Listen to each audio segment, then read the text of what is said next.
Olá, eu me chamo Jennifer e trago o trabalho intitulado Como Neoplasia Mesenquimal Intraóssea Relato de Caso. Como coautores desse estudo temos Natália Rigo, Marcele Ferreira, Bruna Pires e Luiz Manosso, e orientadora Marcela Claudino. O diagnóstico diferencial das lesões radiolúcidas que acometem a maxila e a mandíbula podem incluir lesões odontogênicas, lesões fibroósseas, vasculares e também reativas. Algumas lesões podem provocar o alargamento do canal mandibular, e isso vai ser observado nos exames de imagem, podendo ser um indicativo de lesões ósseas ou lesões neurovasculares. Iniciando o relato de caso, temos um paciente do sexo masculino de 49 anos que procurou atendimento no Hospital Universitário dos Campos Gerais, relatando um aumento de volume em assoalho de cavidade bucal do lado esquerdo, tendo consistência firme. E ao realizar a palpação, notou-se sintomatologia relatada pelo paciente.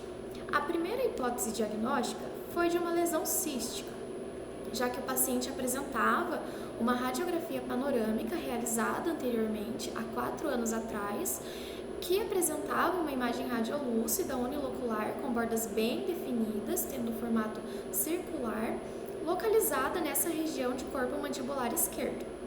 Para melhor investigação dessa lesão, foi solicitado ao paciente uma tomografia computadorizada de feixe cônico.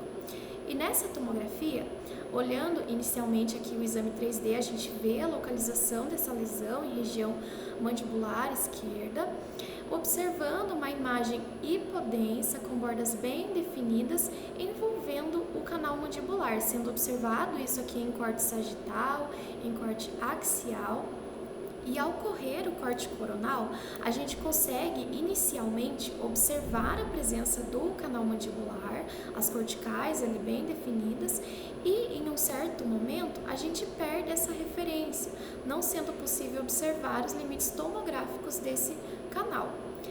Tendo essas considerações imaginológicas, a gente vai para algumas hipóteses diagnósticas. Dentre essas hipóteses, tínhamos as lesões de origem odontogênicas, que incluem o cisto residual e o ceratocisto. Porém, essas lesões, elas têm uma característica de deslocar o canal mandibular, o que não acontece no caso, direcionando a gente para uma hipótese de lesão de origem neurovascular, podendo ser o hemangioma, neurofibroma ou também o neuroma, que podem ocorrer de forma intraóssea.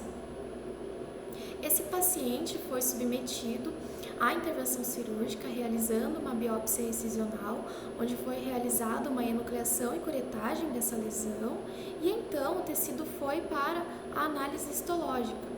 A análise histológica revelou uma neoplasia benigna de células fusiformes que apresentavam-se desorganizadas, ainda a ausência de atipias celulares, a ausência de focos de necrose, nesse momento descartando as hipóteses de uma lesão vascular e também de uma lesão cística, mantendo a hipótese de neuroma traumático, schwannoma e neurofibroma.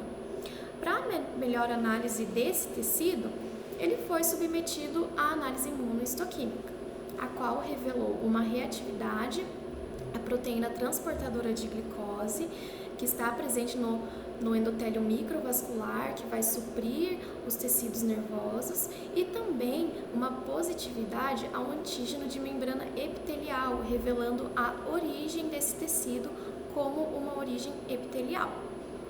Nesse momento, a gente descarta a possibilidade de neuroma traumático, schwannoma e neurofibroma, já que essas lesões deveriam apresentar uma reatividade para a proteína S100, o que não acontece nesse caso, vindo um diagnóstico definitivo de perineurioma, se tratando de uma neoplasia benigna que acomete a bainha nervosa, se desenvolvendo através de células perineurais, e ela pode causar a expansão desse nervo alveolar inferior, causando sintomatologia, como aconteceu no caso do paciente, algumas vezes sendo assintomática ou até mesmo levando à parestesia da região.